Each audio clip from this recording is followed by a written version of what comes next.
अस्सलाम वालेकुम, सितारों के सफ़र पर खुश आमदीद। आज की वीडियो में हम बात करेंगे कि वीनस का अपने घर में जाना आपके लिए कितना फ़ायदेमंद साबित होगा।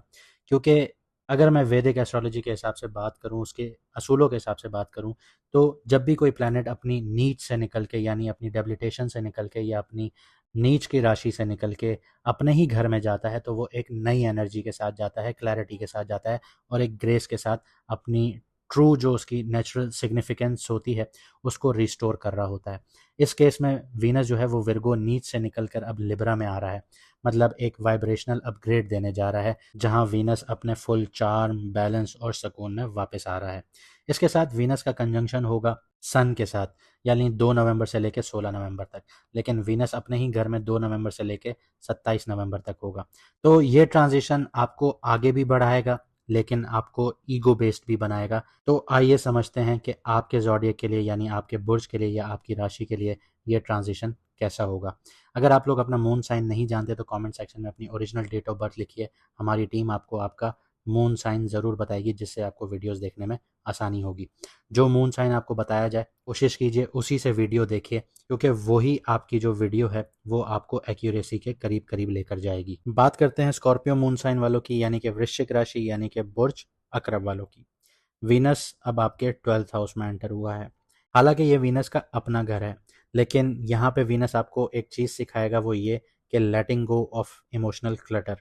मतलब ये कि दिमाग में या इमोशंस आपके जो भरे हुए हैं, जो आप आज तक भुला नहीं पा रहे, या जिन चीज़ों को अभी तक आप कैरी करके चल रहे हैं, किसी ने आपके साथ बुरा किया, आप ज़िंदगी में आगे नहीं बढ़ पा रहे, तो इस टाइम पीरियड में आपको वो अब लेट गो करना होगा। ऊपर वाले के लिए माफ़ करना सीखिए कि ऊपर वाले की खातिर आपने माफ़ कर दिया। आप जहनी सुकून में आना शुरू हो जाएंगे, क्योंकि 12th हाउस जो है वो आपका सबकॉन्शियस माइंड है। यहाँ पे वीनस जब 12th हाउस में होता है तो वो खर्चे तो बढ़ा रहा होता है, लेकिन पैसा भी दे रहा होता है। यहाँ पे आपको सुकून भी दे रहा होता है, लेकिन सुकून आपको तभी मिलेगा जब आप लेट गो करेंगे। करियर में एक्सपेंसेस या री इन्वेस्टमेंट्स जो हैं वो आप लोगों की बढ़ेंगी। अब एक्सपेंसेस को दो तरीके से लोग लेते हैं। एक तो एक्सपेंस कर दिया आप लोगों ने लग्जरी प्रोडक्ट्स की तरफ। एक, अगर आपके पास पैसा पड़ा है और आप वो किसी लग्जरी प्रॉपर्टी में डाल रहे हैं, या आप ऐसी लग्जरी गाड़ी में डाल रहे हैं, या लग्जरी वॉच में डाल रहे हैं, या ऐसी चीज़ों में डाल रहे हैं जो लग्जरी से रिलेटेड हैं, लेकिन आपकी इन्वेस्टमेंट्स के तौर पर हैं, जैसे कॉस्मेटिक्स हो गया, ये भी एक लग्जरी प्रोडक्ट में ही काउंट होता है। तो अगर आप इनमें इन्वेस्टमेंट करते हैं तो वो बाद में आपको आउटकम देंगी, प्रॉफिट्स देंगी। तो वो आपका एक्सपेंस नहीं होगा, इन्वेस्टमेंट होंगी। तो इन दो फ़र्कों को समझिएगा कि एक्सपेंसेस का भी घर है।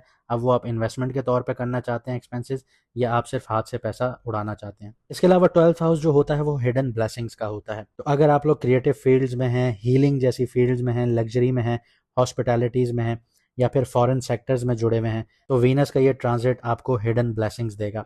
वो तो एक चीज़ आप लोगों ने सुनी होगी ना कि यार मुझे पता भी नहीं चला मेरे पास ये पैसे कहाँ से आए, ऊपर वाले ने कहाँ से ज़रिया बनाया, मुझे कुछ पता नहीं चला लेकिन आ गए।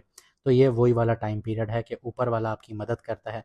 तो वो उसका निज़ाम है, उसने बनाया है, वही चलाता है, उसके सिवा कोई नहीं चलाता, वही सब कुछ जानता है। तो ये टाइम पीरियड अब आपके लिए हिडन ब्लेसिंग्स वाला होगा, वही आपको हिडन ब्लेसिंग्स देगा। जो लोग अब्रॉड में काम कर रहे हैं, या अपने जो प्रोवेंस है या अपनी जो स्टेट है उससे बाहर काम कर रहे हैं, या इंटरनेशनल प्रोजेक्ट्स जो हैं वो हैंडल कर रहे हैं, उनके लिए सॉलिड प्रोग्रेस देखने को मिलेगी। क्रिएटिव और आर्ट बेस्ड जो प्रोफेशनल्स हैं उनके लिए इंस्पायरेशंस बहुत ज़्यादा हाई होना शुरू हो जाएंगी। हिडन एनिमीज़ या ऑफिस पॉलिटिक्स से बच के रहिए अर्ली नवंबर में, क्योंकि सन जो है उसके साथ कंजंक्शन है वीनस का।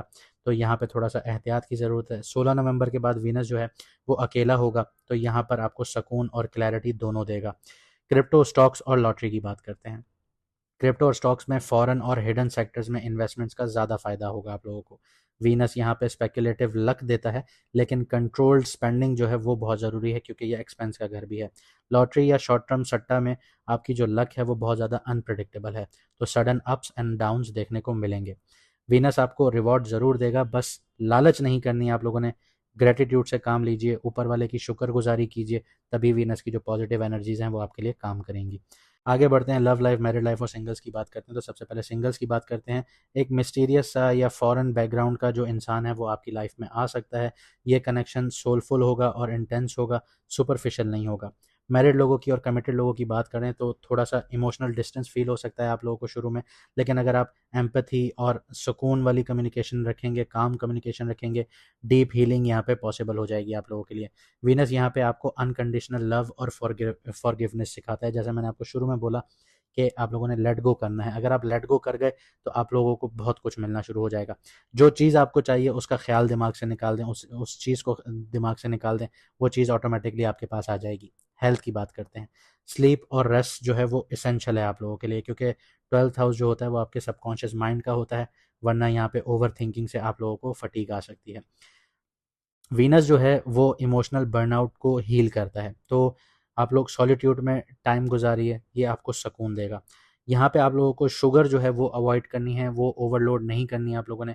अननेसेसरी नाइट की जो रूटीन है वो आप लोगों ने अपनी डिस्टर्ब नहीं करनी, वरना फिर आप लोग वही ओवर थिंकिंग के फटीक में जा सकते हैं, जिसको एनजाइटी भी कह सकते हैं आप लोग। रेमेडीज़ की बात करते हैं। रोज़ नहाने से पहले पानी में थोड़ा सा रोज़ का एसेंस डालिए या लेमन डाल दिए, उससे नहाइए। ये जो इमोशनल टॉक्सिन्स होते हैं उसको रिलीज़ करता है, ये वीनस के लिए अच्छी रेमेडी है। इसके अलावा चैरिटेबल वीनस है यहाँ पे, 12th हाउस है, चैरिटी करना है यानी लेट गो करना है, देना है, तो किसी नीडी पर्सन को परफ्यूम दीजिए, साबुन दीजिए या आर्ट का मटेरियल डोनेट कीजिए। ये वीनस जो है यहाँ पे इंस्टेंटली, यहाँ पे जो उसकी पॉजिटिव एनर्जीज हैं वो आपके लिए काम करना शुरू करती हैं। ड्रीम जर्नलिंग कीजिए, सुबह उठकर लिखिए क्या सपना या क्या फीलिंग थी जो याद रही आप लोगों को। इससे जो 12th हाउस का वीनस है उसकी जो इंट्यूशन है उसके ज़रिए आप लोगों को गाइडेंस मिलना शुरू हो जाती है। लेकिन एक चीज़ आप लोगों ने अवॉइड करनी है, वो है ओवर थिंकिंग, स्केपिज्म और टॉक्सिक अटैचमेंट। उम्मीद करता हूँ आपको हमारी वीडियो पसंद आई होगी। अगर ऐसा है तो वीडियो को लाइक, शेयर और सब्सक्राइब ज़रूर कीजिएगा। हमारे बाकी चैनल भी सब्सक्राइब कर लें ताकि पिछले वक्त की तरह हमारा राब्ता आपसे मुनक़ता ना हो। हमारा पुराना चैनल सितारों का सफ़र 25,000 सब्सक्राइबर्स के साथ था। आप जैसे दोस्त हमारे साथ जुड़े थे जो अपनी ज़िंदगी को बेहतर बनाना चाहते थे, लेकिन यूट्यूब के एल्गोरिथम ने उसको फॉल्सली फ्लैग करके बंद कर दिया। अगर आप चाहते हैं कि हमारा राब्ता मुनक़ता ना हो तो हमारा चैनल फेसबुक पर, यूट्यूब पर, रंबल पर, टिकटॉक पर और इंस्टाग्राम पर फॉलो कीजिए। मुझे दीजिए इजाज़त, मिलते हैं अगली वीडियो में सितारों के सफ़र पर।